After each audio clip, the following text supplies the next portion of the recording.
खुशखबर खुशखबर खुशखबर. सोलापूरकरांसाठी आता मनोरंजन घेऊन आले आहे खुशखबर.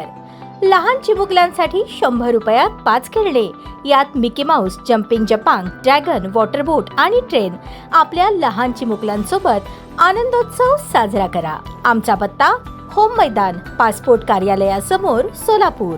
नीट पेपर फुटी प्रकरण तापलं असून दिल्लीत सलग तिसऱ्या दिवशी सीजेपी कडून आंदोलन सुरू आहे. धर्मेंद्र प्रधान यांनी राजीनामा द्यावा या मागणीवर आंदोलक ठाम आहेत, तर काँग्रेससह देशातील विरोधी पक्षांनीही नीट पेपर फुटी प्रकरणावर संसदेच्या पावसाळी अधिवेशनात चर्चा करावी अशी मागणी केली आहे. दरम्यान या घडामोडी घडत असताना राष्ट्रवादी काँग्रेस शरदचंद्र पवार पक्षाचे अध्यक्ष शरद पवार आणि खासदार सुप्रिया सुळे यांनी पंतप्रधान नरेंद्र मोदी यांची भेट घेतली आहे. दिल्लीतील आंदोलकांची शरद पवार यांनी भेट घेतली होती. त्यानंतर आज पंतप्रधान मोदींची भेट घेतल्यानं चर्चेला उधाण आलं आहे. दिल्लीत सध्या विरोधी पक्षानं आक्रमक भूमिका घेतली आहे. काँग्रेसकडून दिल्लीत आंदोलन केले जात आहे. त्यातच शरद पवार हे थेट मोदींच्या भेटीला गेल्यानं राजकीय वर्तुळात चर्चा रंगल्या आहेत. पावसाळी अधिवेशनाच्या तिसऱ्या दिवशीही कामकाज तहकूब झालं. या परिस्थितीत चर्चेतून मार्ग काढला जावा यासाठी ही भेट असू शकते असंही म्हटलं जात आहे. मात्र शरद पवार आणि सुप्रिया सुळे यांनी पंतप्रधान मोदींची भेट का घेतली हे अद्याप स्पष्ट झालेलं नाही. पंतप्रधान मोदींच्या भेटीचे वेगवेगळे अर्थ काढले जात आहेत. शरद पवार यांनी नीट पेपर फुटी प्रकरण, एल निनोचं संकट आणि इतर काही मुद्द्यांवर भेट घेतली असल्याचंही म्हटलं जात आहे. दरम्यान मंगळवारी शरद पवार हे सीजेपीच्या आंदोलकांची भेट घेतली होती. त्यानंतर पंतप्रधान मोदींची भेट घेतल्यानं आंदोलक आणि सरकार यांच्यात मध्यस्थीसाठी काही चर्चा झाली असावी असाही कयास लावण्यात येतोय.